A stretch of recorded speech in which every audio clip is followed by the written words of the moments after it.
नमस्कार दोस्तों, आप सबका बहुत बहुत स्वागत है हमारे चैनल हिंदी नारी में। आज हम बात करने वाले हैं बहुत ज़रूरी इम्पॉर्टेंट टॉपिक पर, जो मुझसे काफ़ी समय से ये सवाल आ रहे हैं और ये अलग अलग तरह के कॉम्पिटिटर, हर तरह के फील्ड कंपटीशन वाले ये क्वेश्चन पूछ रहे हैं कि शेड्यूल और रूटीन क्या था, शेड्यूल क्या था, क्या स्ट्रेटजी है थी आपकी, और या हमें क्या फॉलो करना चाहिए।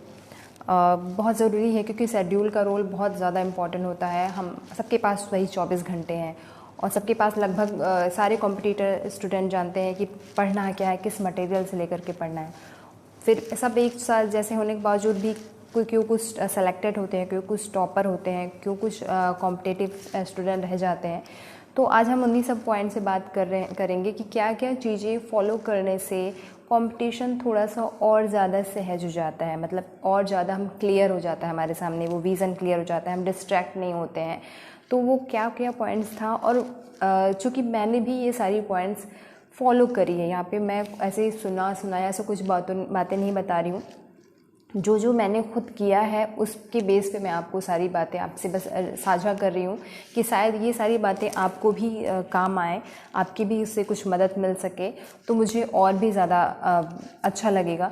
तो इसलिए हम आज डिस्कस कर रहे हैं कि टाइम कितना दें हम अपनी पढ़ाई को, किस तरीके से दें। मैं आपको कोई टाइम टेबल नहीं यहाँ पे बनवा रही, ना ही कोई शेड्यूल बता रही, क्योंकि कोई मॉर्निंग पर्सन होता है, सुबह उठने की आदत होती है, किसी को लेट नाइट तक पढ़ने की आदत होती है, किसी की लंबी सिटिंग होती है, लोग 4-4 घंटे 5-5 घंटे लगातार पढ़ सकते हैं, किसी कोई बहुत कम टाइम 3-3 4-4 घंटे के लिए पढ़ सकता है। जैसे मैं अगर अपनी बात करूं तो मेरी सिटिंग बहुत लंबी नहीं है, मैं 2 से 3 घंटे की सिटिंग ले सकती हूँ एक बार पढ़ने के लिए, उसके बाद मुझे उठना ही उठना है।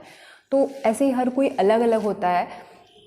लेकिन सबसे ज़रूरी क्या है, आप बुक कितने जो ले रहे हो, बुक अगर आपने किताब पढ़ी है, अगर आप 10 घंटे भी पढ़ रहे हो तो वो 10 घंटे क्या पूरा 10 घंटा वर्थ है, आपने पूरे उस 10 घंटे की पढ़ाई आप मान रहे हो, या आप 10 घंटे पढ़ रहे हो और आपने केवल उसमें से 5 घंटे जो कैलकुलेटिव और पढ़ाई की है वो है। तो सबसे ज़्यादा ज़रूरी है कि बुक आप जितने टाइम अपने पास रखे हैं, जितने टाइम आप बुक से कनेक्ट कर रहे हैं, वो पूरा टाइम आपके लिए कैलकुलेटिव होना चाहिए। वो पूरा टाइम आप जितने टाइम आप बुक आपके सामने है उतने टाइम आप पढ़ रहे हैं, ये ज़्यादा ज़रूरी है। ठीक है। दूसरी जो सबसे ज़्यादा ज़रूरी चीज़ होती है कि डिस्ट्रैक्शन से दूर रहें। डिस्ट्रैक्शन में आप कुछ भी चीज़ें ले सकते हैं, चाहे वो मोबाइल हो, चाहे वो आपके फ्रेंड्स हो, चाहे फैमिली हो, या कोई गेट टुगेदर हो, सब छोड़ना पड़ता है, सबको छोड़ना पड़ता है। हम सब ने भी ड्रॉप किया है, छोड़ा है, क्योंकि कुछ नहीं है। जो एक पढ़ने वाले स्टूडेंट के लिए लोग हमेशा बोलते हैं ना कि सोशल लाइफ बंद करनी होती, छोड़नी पड़ती है, और बहुत कम समय के लिए होता है। अगर आपने साल 2 साल अगर आपने छोड़ दी, और दुनिया कहीं नहीं जा रही है, आप कमरे से बाहर निकलोगे तो फिर भी वो वहीं रहने वाली है, और आप 2 साल बाद भी बाहर निकलोगे तो भी वो वहीं रहने वाली है। तो सारी चीज़ें आप वो उसको ड्रॉप करनी है, और इस तरह के जितने भी डिस्ट्रैक्शन उस समय के लिए आपके पास आ रहे, वो सारे डिस्ट्रैक्शन को एकदम से अलग कर देना है। ठीक है। दूसरा ये है कि पढ़ने का शेड्यूल के लिए लोग बहुत कंफ्यूज रहते हैं। ये सबसे ज़्यादा सवाल मेरे पास ये इस तरीके के आ रहे हैं कि पढ़ने का क्या शेड्यूल बनाए। कई लोगों ने तो अपनी पूरी हिस्ट्री बताते हुए बता दिया कि अब मैं पढ़ने का क्या शेड्यूल बनाऊँ। तो सबसे ज़्यादा ज़रूरी होता है, 2 तरीका होता है। या तो एक आप पढ़ने का शेड्यूल बना लिए कि आपको सुबह इतने से इतने घंटे पढ़ना है, शाम को इतने से इतने घंटे पढ़ना है, ये इस तरह के, और ये चीज़ फॉलो नहीं हो पाती है। अब मैं गारंटी के साथ कह सकती हूँ कि कोई भी टाइम टेबल बनाता है, हर किसी का टाइम टेबल ज़रूर फेल हो जाता है। हर कोई टाइम टेबल अपना एकदम से ब्लाइंडली एकदम पूरी तरीके से फॉलो नहीं कर पाता। तो अगर आपका पढ़ने का शेड्यूल, पढ़ने का टाइम टेबल नहीं बन पा रहा है, तो बहुत ज़रूरी है आप बाकी सब चीज़ों का टाइम टेबल बना लीजिए। जैसे कि आपको इतने से इतने बजे तक सोना है, इतने से इतने बजे तक आपको खाना लंच या फिर करना है, इतने से इतने बजे तक आपको मोबाइल फ्रेंड्स जो भी है टाइम देना है।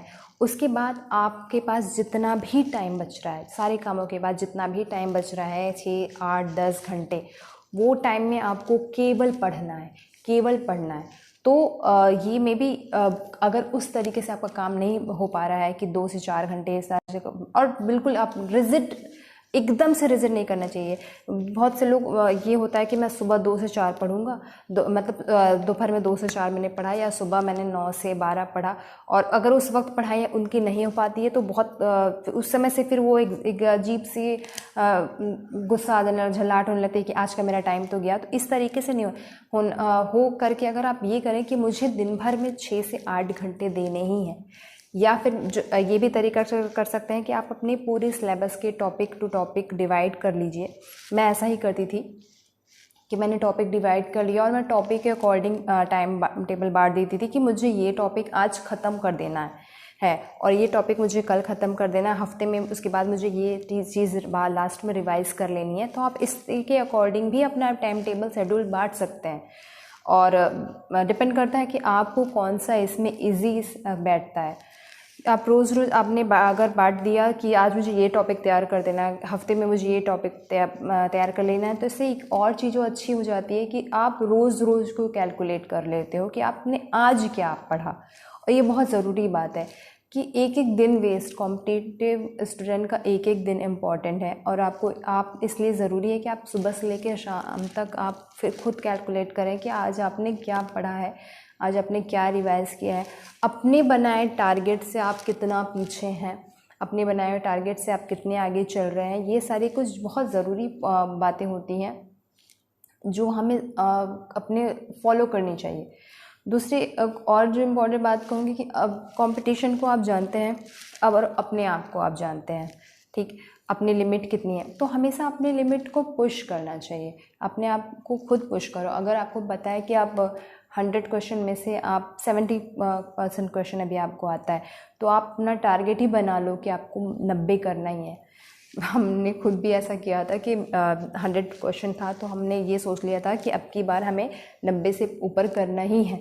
ये अगर आप अपना टारगेट बना लेते हैं कि इतना करना है और उस टारगेट को ही मान करके आप पढ़ रहे हैं, केवल सेलेक्ट होना है, ठीक है, तो इस बार पिछली बार मेरिट ऐसे गई थी, इस बार मेरिट क्या जाएगी, ये सारा कैलकुलेशन इतना लंबा करने से अच्छा है कि आप सेफ जोन का टारगेट बना लो और आप उसी क्वेश्चन के अकॉर्डिंग पढ़ाई करो खुद से, कि आप अपने लास्ट टाइम अगर आपने कभी अटैम्प्ट दिया है तो उसके में कितना किया था, तो आप अपना एक टारगेट खुद सेट कर लो और लिख लो, कहीं लिख लो जो आप कभी भूलो नहीं, कहीं उसकी आपको इतना ही अचीव करना है, ये टारगेट आपको प्लस करनी है। और ये सारी चीज़ें काम करती हैं, कोई बहुत नई चीज़ें मैं नहीं बता रही हूँ, लेकिन ये सच में हर कोई जानता है। लेकिन अगर आप यकीन करें तो हर सेलेक्ट होने वाला कैंडिडेट ये फॉलो करता है, कोई नई बात नहीं है, बड़ी बात नहीं है, बस बात इतनी है कि ये सारी बातें फॉलो करने की, और जो भी सेलेक्ट होते हैं वो ये सारी बात फॉलो करते हैं।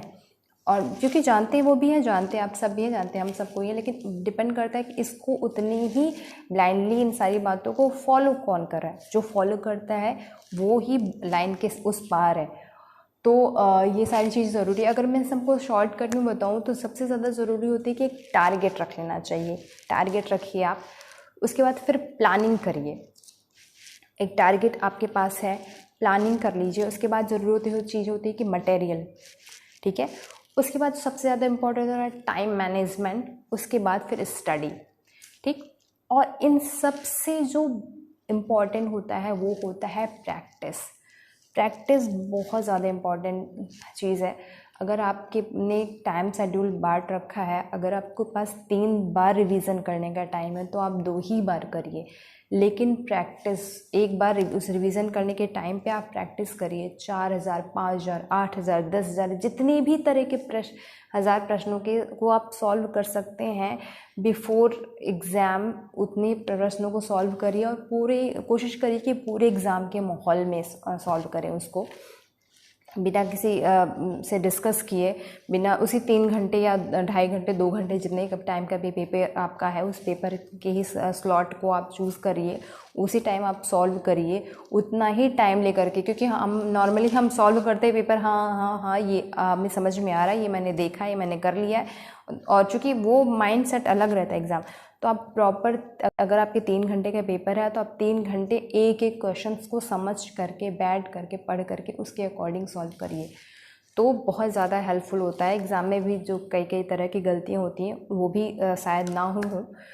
ये बहुत कुछ इम्पॉर्टेंट बातें थी जो हम फॉलो करते हैं नहीं हैं, जानते सब कोई लोग हैं, लेकिन कोई फॉलो नहीं करता, जल्दी कुछ ना कुछ रह जाता है।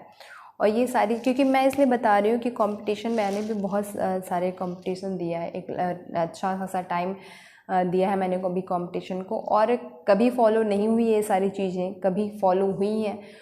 तो इसके फॉलो करने का रिज़ल्ट क्या होता है और इसको छोड़ने का, नहीं भी फॉलो करने का रिज़ल्ट होता है, मैं दोनों तरीक़े की चीज़ों से वाकिफ़ हूँ।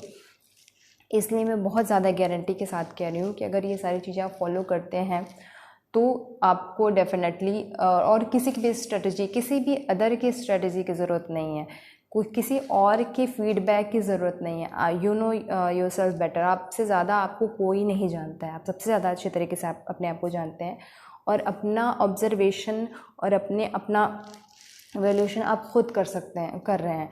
आप पेपर्स निकालिए, सॉल्व करिए, आपको खुद पता है कि आपको कितना करना है। तो बहुत आप खुद में, आपको नॉलेज है कि आपको कितना अपने आप को पुश करना है, कितना अपने आप को और बढ़ाना है। अगर करनी ही है दूसरों से, तो किसी भी ऐसे इंसान से आप बात कर सकते हैं जो आपकी कमज़ोरियों को भी जानता है और आपको हमेशा इनकरेज करता है। जैसे मैं अपने फादर से हमेशा बात करती थी, मेरे फादर हमेशा मुझे इन सब चीज़ों के लिए इनकरेज करते थे, और वो जानते भी थे कि मेरी कमी क्या है, वही ऑलवेज मुझे उस चीज़ के लिए पुश करते थे। तो आपके पास भी अगर ऐसा कोई इंसान है तो आप उनसे बात कर सकते हैं। और अगर कोई नहीं है तो मिरर है, आईना है, आप आईना में खुद से बात करिए, खुद को मोटिवेट करिए, खुद को करिए, लेकिन बिल्कुल नेगेटिविटी से दूर रहिए, हर तरीके से नेगेटिविटी से दूर रहिए, क्योंकि ये बहुत इम्पॉर्टेंट पार्ट है एग्ज़ाम और तैयारी का। केवल पढ़ना, सिलेबस को की तैयारी करना ही नहीं है, क्योंकि आपको डील करना पड़ता है उस फ्रस्ट्रेशन से, उस तनाव से, उस नेगेटिविटी से, हर तरीके से। तो ये एक प्रकार से आपके व्यक्तित्व की भी तैयारी हो रही होती है। तो हर तरीके से नेगेटिविटी को दूर रखिए, धक्के मार के उस नेगेटिविटी को अपने दिमाग के दरवाजे से बाहर करके अपने आप को खुद पुश करिए, ज़बरदस्ती पुश करिए, ज़बरदस्ती बैठाइए, और सारी चीज़ें जितनी भी पॉइंट्स इम्पॉर्टेंट हैं, जो भी हमने डिस्कस किए हैं, उसको फॉलो करिए। मेरी बहुत सारी शुभकामनाएं आप सबके साथ हैं कि आप सब ज़रूर इस तरीके से अपने अपने क्षेत्र में विनर होंगे। बाकी कोई किसी भी तरह के प्रश्न और भी जो बच रहे हैं वो आप सब कमेंट सेक्शन में पूछ सकते हैं। पूरी कोशिश रहेगी कि उसका जवाब कमेंट सेक्शन में दिया जाए, ना हो तो उस पर कोई वीडियो बनाई जाए। और ये बस एक कॉमन सी बातचीत थी जो हर तरह के कंपटीशन वाले जो बच्चे हैं उनको ये रहे, वो इस चीज़ को फॉलो कर सकें। तो आज हम की बातचीत बस इतनी ही है। जल्दी ही हम और भी तरह के वीडियोस भी लेकर के आएंगे, जो प्रश्न हम पूछे जा रहे हैं, जो प्रश्न हमारे पास आते हैं उन पर भी। और बहुत जल्दी हम अपनी वापस से अपने स्टडी की भी वीडियो स्टार्ट करने वाले हैं। ये भी प्रश्न आ रहे हैं कि कब मैम पूरा ग्रामर ख़त्म किया जाएगा, कब उस पर पूरी चर्चा होगी, तो उस पर भी हम वीडियो जो है वो जल्दी लेकर के आ रहे हैं। शुक्रिया।